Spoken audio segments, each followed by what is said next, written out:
Hello and welcome back to Pravus Gaming and EU4, the Cossacks, playing as Muscovy. Alright, so our first day of the game, we declared war on Novgorod. We're going to take as much as we possibly can out of these guys, even if I don't have the admin points for it. I wouldn't mind starting off with a pretty early, aggressive push. So we're going to do exactly that. We only have 2 provinces left to siege down. Novgorod's just sort of buzzing around over here, like a bunch of upset bees. Not sure he even knows what he's trying to do, but he's going somewhere. Where are you going? You're going up north? No, you're going back to Pskov, and then what? Where are you going from there? You're going... Okay, do you want to engage me here? It certainly seems like you've decided you want to go to Neva. At least that's the impression that I'm getting. And if that's so, I'm okay with that. That's a fight that I'll take. I mean, it's in the grasslands, yes. But I'll take it. I've got some troops ready to reinforce. So let's see. Yep, he's... Okay, so this is a new thing that's in the game. So, whenever an army is going to intercept a province with another army in it, we get this little icon right here. A battle will begin between Novgorod and Muscovy on the 21st of January, 1446. That's actually really cool, because previously, as you're chasing down armies and trying to intercept them before they get out of a province and such, you would hover your mouse over the army to see, alright, they leave on this date, I arrive 2 days before, so I know that I'm going to catch them. Now, we just have this nice little icon that just tells you ahead of time. Yep, you're going to catch them. So right now, there is going to be a fight in Neva. So we're going to go ahead and start marching all of our troops off this direction. I'm going to go ahead and preemptively split this force. Select the army, split. And the one with the leader is the one that's going to head up this direction. So let's go ahead... Oh, whoa, wait, we can't... Oh, interesting. Land movement blocked by a hostile fort. So Pskov, I believe, because Novgorod sieged down this fort, it is exerting a zone of control over Ingermanland, even though I really feel like it shouldn't. So let's go ahead and start sending it down this way, but that's kind of a long route to go. Oh, he got me there. Oh, nicely done, Novgorod. He knew that I wouldn't be able to get around because of the zone of control right here. Well, that sucks for me, doesn't it? But let's see what happens. So we're getting our troops together. We currently have close to even numbers, and we have gotten some pretty good rolls, actually, to start us off. No, don't retreat! Oh, crap, I did not mean to tell it to retreat. That was really bad. That was really, really bad. Okay, that was, Well, it happened, so let's not cry too much about it, but I definitely did not intend for it to. Well, I suspect he's going to be retreating directly to Pskov. Now, one thing we could do, I'm going to drop off a siege, and I'm going to march... No, wait, wrong one. Drop a siege. These guys are going to march directly to Pskov, and we're going to try to stack wipe it as it arrives. No, wait, he's going here. I can't get there at all because of the zone of control. Alright, never mind. Well, that's a thing. It's just going to be the way it is. Okay, well, we just beat the siege of Novgorod, and apparently I still can't get there because of the zone of control of this fort, because Novgorod also falls within the zone of control of Pskov. So the fact that he sieged down this fort is actually making things very difficult for me. How fascinating. Huh. Well, let's go ahead and consolidate up the army because I don't feel comfortable leaving this vulnerable like it is currently. He just took this province back because he retreated there. So good for him. But I can't get there right now. Wait a minute. Why can I go here? I don't know, but I can. So, okay, we'll do exactly that. Alright, well, I guess we'll just bump up to speed 4 and try to siege this down. Oops, I actually did not mean to get these quite so many together. So let's go ahead and back off with this force, and I'll just let them reinforce for a little bit. My vassals are completely worthless. They have no idea what they're doing. It's fine. Go ahead. Just... don't get in my way. I guess that's all I can really ask for. Or are you now gonna... You're now going to... Okay. You're now going to go ahead and attach to me. That's fine. Alright. Well, I'm going to take the general, move him out this direction, because he's on the move, and I would like to catch him. So, let's get these guys together. I just can't march here now. Oh, gosh! Alright, the zone of control for this fort is kind of throwing me off. So I guess now that he's sieging it down, I can't go there because it's exerting a zone of control, or it lost its zone of control, so now I can't get around. I guess? I don't know. I don't really understand how the zone of control works now. I do know that now it does reach across neutral borders.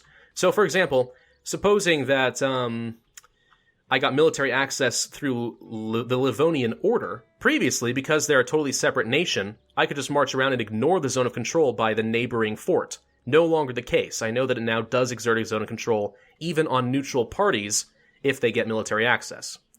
Alright, do we want to lose admin power, or do we want to lose prestige? I'm going to lose the prestige. I mean, I don't want to lose the prestige, but I'm going to. It's unfortunate. So he's trying to siege back his capital. My guys aren't doing much of anything at all. We are going to catch him, though. I saw the little battle indicator a little bit late. Hey, vassals! Get over here! Oh, boy. Well, Dmitri, don't fail us now. There we go. Ryazan just joined a military alliance with somebody. With my enemy, supposedly. I guess just sit here and we'll reinforce. So let's take a look.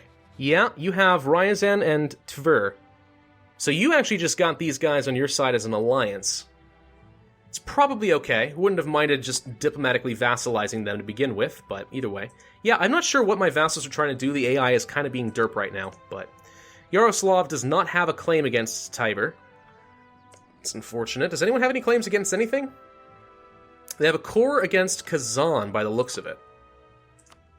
Which is good to know. So I actually could declare war on Kazan anytime I want to on behalf of my vassal, Perm. And that's something I could definitely consider doing as soon as I have finished wiping the floor with Novgorod here. In the meantime, though, we do need to finish sieging down this stuff. Can I tell you guys, like... Yaroslav, this is your objective. Can you get down here, please, and start sieging down this fort? Could you be aggressive or something? Like, do something. Gosh. I mean, I told them to be supportive for a reason, but they're doing nothing at all, so... Fine. Ah, okay, this looks like an event for my Patriarch authority. Reduce the independence of the Church. The Church is a powerful institution, but more important, a wealthy one. If we were to reign in the Church and make more of a part of the state, we would bring in more income for taxation. Do we gain Patriarch authority, or lose it and gain 50 ducats? Okay, so let's see. Patriarch authority. At its maximum, we would gain missionary strength, minus local unrest, which is significant, less taxes, more manpower. So it's really a question of, are you willing to pay money for less unrest and more missionary strength and such? And the answer is just yes. I feel like this is something I almost always am going to want. So let's protect their independence and say, you know what, I don't need the money. We just gained 0.1 missionary strength, minus 0.15 unrest, which is, okay. A little less taxes, and a little bit more manpower. So all Orthodox provinces get this effect, but presumably my Sunni province down here does not. That's actually important for me to note, because what it means is just because I conquer a province does not mean that it automatically is going to be getting this advantage. It has to be of my religion type.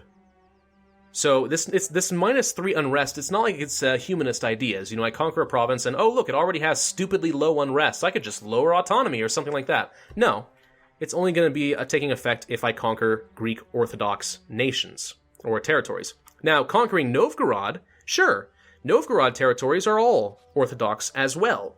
So whatever I conquer from then will start off with less unrest than it normally would. So that's good. But I shouldn't rely on it too heavily, is what I'm trying to say. So where are you guys going? You're going to Neva, apparently, huh? You wanna just take a bunch of attrition? Okay. We're getting a fair amount of relations with a couple of people here. So as soon as I finish this offensive war, I will want to reevaluate. Oh, okay. Tiber just broke their alliance with Novgorod. That's good to know. Maybe there's an opportunity for me to get in here and grab these guys. Huh? Let's go ahead and start improving relations with them. Wouldn't mind snagging them away, possibly just diplomatically vassalizing and then annexing these guys. That'd be fine with me. Come on, Tiver. I want Neva. Give it to me. I've already got 78% war score, but I'm going to want to get as much as possible because this is an opportunity to humiliate these guys. So, there's that province. Let's go ahead and march down here. We do have a 99% war score. Let's see what he's going to do. He's going to siege this down, apparently. Okay, let's detach. Move down here, reinforce, and if I need to take this fight, I can. Can I get this? Yes, I'm going to get this before he can finish sieging. So do I want to get up to a 100% war score? Actually, he's probably down... Yeah, he's down at low war enthusiasm. We're fine. So let's go ahead and start negotiating a peace. Let's pull our guy away from Sweden. Actually, he's going to get this back because I forgot that there's a diplomatic envoy time, but whatever. Not a big deal. We still have 99% war score. The difference is I kind of want this province. So let's go ahead and get down here. There will be a fight, as it says. We just automatically squished a unit of cavalry. He's going to march around up here and try to siege this back. Doesn't matter. We'll get this before you can. And the reason I want this territory is because I kind of want to have a land connection with my vassal here. I just feel like that's a good thing to have for logistical purposes, if nothing else. All right. What can we take from you? Well, first off, this is the war goal, so we'll take this. How about this? This as well. Oops. Wrong menu. Oops. Rub-a-dub-dub. 3 men in a tub. Dub-a-dub-dub-dub-dub. There we go. Okay, that's a little bit too much. So we can't take Novgorod itself. We could take this, however, and gain access to the sea. And, actually, that wouldn't give us much of a land connection either. That would be our vassal, yes, but we wouldn't have a direct connection there. I could take Karela, and this would actually split Novgorod into 2 separate areas. And that actually will have a kind of cool effect. I'll show you what that looks like in a little bit. But yeah, that would weaken Novgorod fairly substantially. Alternatively, I could take a little less. So, for example, I don't take this or this. And instead, I go for the humiliate and gain power projection and go up to a 100% war score. Kind of like that. I think that's probably fine. Do I care about this province? Could I take something else instead? Could do this. This would actually split them. I would save myself 80% war score to spend on something else, like this, for example. Could take this. Do I care about his war reps? Probably not. Could take money. How much do you have? Only 55 ducats. That's not a lot. Annul treaties with Ryazan? I don't care about that, really. I think I'm actually just happy with this. I think this is completely fine. So this is the peace deal we're going to take. All right, Novgorod, surrender. Bam. Just like that, we have expanded, and I feel pretty good about myself. All right. Let's split these guys up and send them off in different directions. We are suffering some unnecessary amounts of attrition. Why was it saying I can march through Novgorod? I'm not strictly sure. Why can we march through Novgorod? We just walked through their provinces and became black flagged. That's new. I'm not exactly sure how that works, but that is definitely new. A trading post was created by Novgorod in my province? That just seems weird. Alright. Well, either way, let's take a look at our coring options and see if we can't get some of these cored. We'll start with some of the more... What's this? I actually could wait until my war exhaustion goes down a little bit. I could even spend some diplomatic power to try and make everything cheaper. Where's the button that... Yes, there we go. War exhaustion is increasing cost by 4.7%.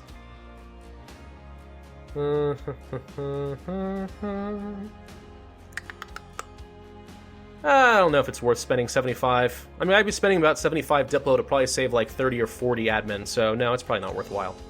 We'll pick this up, and we can core almost everything. Next month we will have all the power we need in order to do that. That seems good enough for me. Do we want marriages, royal marriages with our vassals? Sure, why not? Yeah, our legitimacy goes down a little bit, but that's probably fine. There we go, we'll make our last core, and let our war exhaustion tick down for a little bit, and let's go ahead and reduce my army maintenance by a reasonable amount. There we go. Unless, of course, I wanted to just go ahead and straight up attack Kazan right now.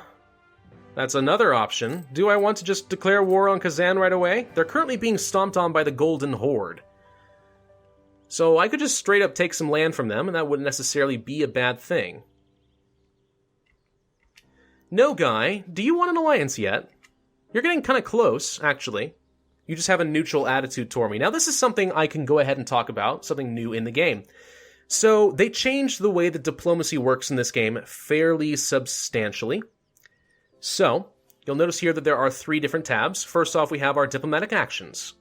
And this is mostly unchanged. There are a couple of new options. For example, threatening a war. But we may get into that later. There's also the show opinions of no guy. Not unusual. We've seen things like this. Pretty fine. This new tab, however, diplomatic feedback. Now this is completely different. So, we can see here with Nogai that there is a new metric, trust, in the game. Now this has already sort of existed, but it's been kind of ambiguous in the past. We've seen it before, where if you build an alliance with a nation and you prove that you are trustworthy and so on, they'll be more likely to join your war and so on. When you look at the calculation of whether or not a nation will join your wars, you can see from trust that that's extra reasons. Or if they don't trust you, that's less reasons, so on and so forth. Now we actually have a concrete metric to look at, and this is how it's going to work. So if we have an alliance with Nogai, doing things that proves we are trustworthy allies will increase our trust, and minus that as well. There's also a new currency in the game called favors. Well, maybe not currency is a good word, but it is important for our diplomatic relations. So if we form an alliance, I believe every year we gain 1 favor. Every time we join in on an offensive or a defensive war, we gain favors with Nogai. And when we have enough favors, then they will be willing to join a war on our behalf as well. So I think that the current expectation is you have to have 10 favors in order to encourage another nation to join an offensive war, I believe. Which does kind of change the balance of power a little bit, because it means that if we ally Nogai, we can't just immediately declare war and make use of them. We need to build our alliance first. We need to prove that we're trustworthy allies by building up favors. That's kind of how this works. Now, there's a way around that, but and that's basically we can promise Nogai that we will give them territory in the war. Like there are offers that we can make with the AI. I have no doubt we are going to see that in the near future, but it's kind of cool. All right, so Kazan is allied with Crimea and the Timurids. That's a little scary. Timurids are pretty tough. Golden Horde is allied with Uzbek, which I believe is located right over here. This light blue border right here. Yeah, that's a thing. You know what? I'm content with just sort of sitting back and not doing much of anything right now. I'm okay with just not doing anything at all. Just let the money generate, let our war exhaustion tick down, let our autonomy tick down, and we've finished improving relations with Nogai because that's the best we can do with them. Now, we could try supporting the independence of Sweden. Offer an alliance. Did they already break free? Wait a minute, what? They did. How did Sweden already break free? That's not... No. Surely not. What? Okay, well, they're improving relations with me. They would love an alliance. Which is fun. I mean, I don't really need their help to fight Novgorod. Who hates Sweden? Denmark hates them. Norway hates them. The Livonian Order hates them. Nobody I really care about. Huh. I must have missed the war entirely where they broke free. I'm not sure how that happened. I definitely didn't see it. I thought I would be supporting their independence, but maybe not? Okay. Huh. Alright, well, let's take a look at what would happen if we wanted to annex a vassal. So, Pskov, we can't do until 1454. Yaroslav, we can't do until, again, 1454. Perm, 1454. Okay. So we're going to need to get as much opinion with these guys as possible. So let's go ahead and make use of our diplomats to do exactly that. What's this? Truce will expire with Novgorod in 1462. We can build castles in 3 provinces. Don't really need that right now. We have claims on the rest of Novgorod. All right. So I could cancel this mission. Not sure I want to, though. Do I? It's going to be several years until we are able to finish off Novgorod. So I'm going to go ahead and cancel the mission. We've gotten all the claims that we need. We don't need more claims against them right now. If the mission comes back when we're getting closer to the end of our truce timer, I'll pick it back up, and we'll just finish them off. Until then, though, yeah, I don't think I want to sit back and have no mission for the next 10, 15 years. I'd rather be able to take advantage of that and start getting some profit. So, let's see what's happening down here. Border tensions. We just got a free claim against Novgorod. That's fun. Useless, but fun. I'm sensing an opportunity down here.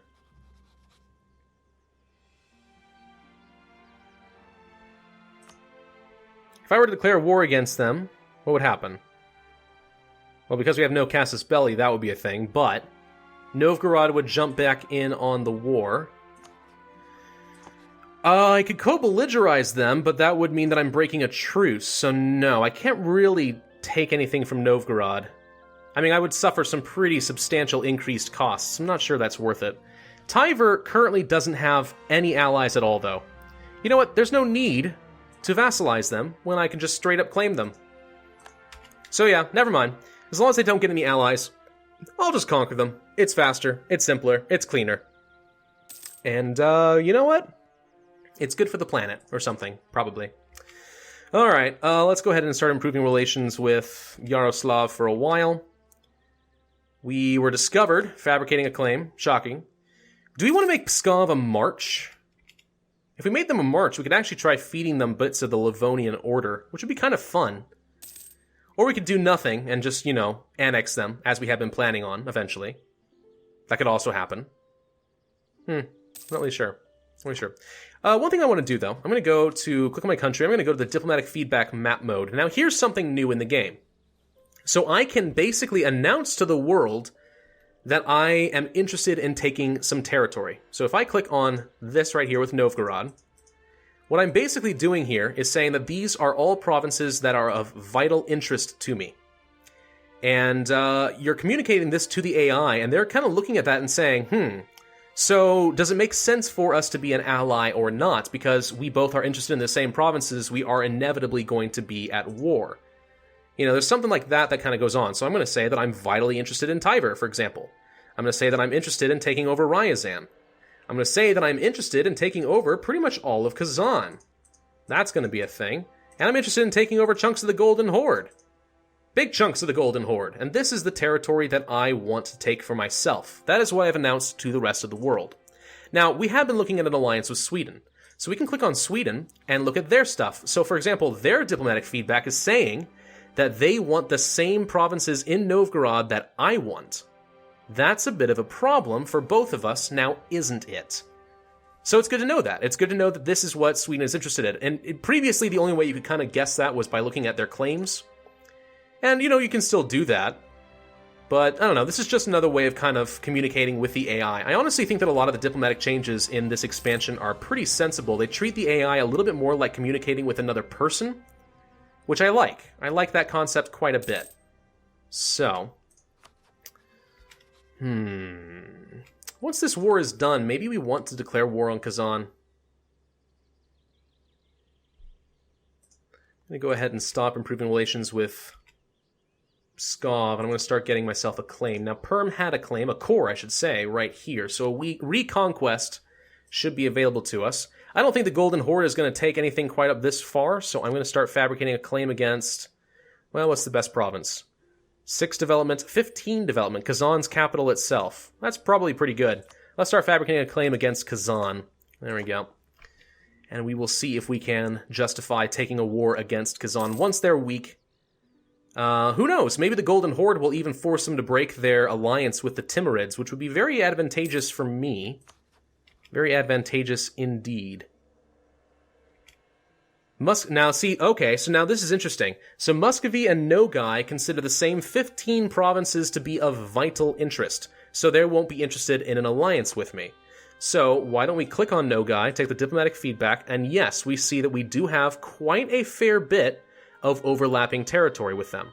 So Nogai is probably not going to be a very good ally, at least unless I'm willing to change which provinces I consider to be of interest to me. It's good to know. It's very good to know. I think it would be worth picking up an alliance with Sweden. Honestly, I may not be declaring war on Novgorod for a while, so we should be fine, and I would like to have an ally and be up to my relationship limit, if for nothing else than defensive purposes. So let's go ahead and pick up a Swedish ally. Now again, what I could do, if I haven't got enough favors to call Sweden into a, let's say, an offensive war with Novgorod, what I could do is declare war and say, alright, so you won't join just because we're good buddies, but what if I promise to give you some land? And then they would be willing to join, especially because they do have interest in some Novgorod territories. Now, I could refuse to give it to them. I could declare a peace without giving them territory, even though I promised I would, and that would result in me losing trust. So there is a diplomatic penalty for doing so, but it's just interesting to note. that that is how things work. Improvements in trade technology. I will definitely take the inflation in exchange for some diplomatic power. Mostest certainly. Let's go ahead and lose legitimacy in order to gain relations with Sweden. We have a fair bit of money sitting around and not much to do with it. We could build castles, but I don't feel like it. There's honestly not a lot that I really want to do with this money. We have definitely got a lot of unrest, though, don't we? I should be keeping an eye on this. I don't want to lower increase autonomy right now, because at this stage in the game, you know, these provinces are probably worth a lot to me. Improve prestige, which is pretty bad right now. Form an alliance with Ryazan. We would get a diplomatic reputation of 1. They're already up for an alliance with me, aren't they? Yes, they are. So what I could do then is just pick this up. Whoa, claim the steppes. I would gain claims on a whole bunch of territory. What is this? I see Tambov. Lower Dawn. Would I gain a claim on Kazan? What would I gain? A lot. I'm trying to see exactly what this is. Lower Dawn. It looks like I would gain a claim on pretty much everything in the Golden Horde, which is interesting. I'm not going to grab that quite yet. Let's go ahead and pick up this mission. Let's go ahead and get an alliance with Kazan. There we go. We gain that, and then we can immediately dissolve it. Now, something is interesting that's going to happen with that, and I want to show it to you. Or actually, do we want to just diplomatically vassalize these guys? Can we? Is that even an option?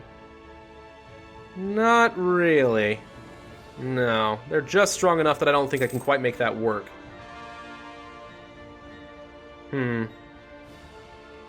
Gain some cores, blah, blah, blah. Alright, let's go ahead and dissolve the alliance, because I just wanted the diplomatic reputation. This will, of course, cause some problems with me. And I believe, yes, okay, so this is a new thing in the expansion, and then we'll end this video here. So if we cancel our alliance, this does create a truce between the countries. So immediately, by breaking this alliance, we finished our mission, I don't care. First off, we lost, well, did we lose some trust? No, they're just angry at me, I think. But we did automatically gain a 5-year truce with them, as if we had white peace. Now, this is significant for me in particular, because if you watch my Scottish playthrough, you know that with France and Sweden, I pretty much just broke my alliance and then immediately declared war on them. This ensures that you can't do that. You have to plan a little bit ahead. If you plan on betraying an ally, it can't come as quite an unexpected blow. It has to be a little bit more planned out. Which I think is a good thing, but it also kind of messes my playstyle up a little bit. I don't know, though. We'll see. Alright, well that's enough for this video. Thank you guys for watching. This has been Pravus with EU4, the Cossacks. If you enjoyed this video, then be sure to hit that like button, leave a comment, and subscribe. And I will see you guys next time.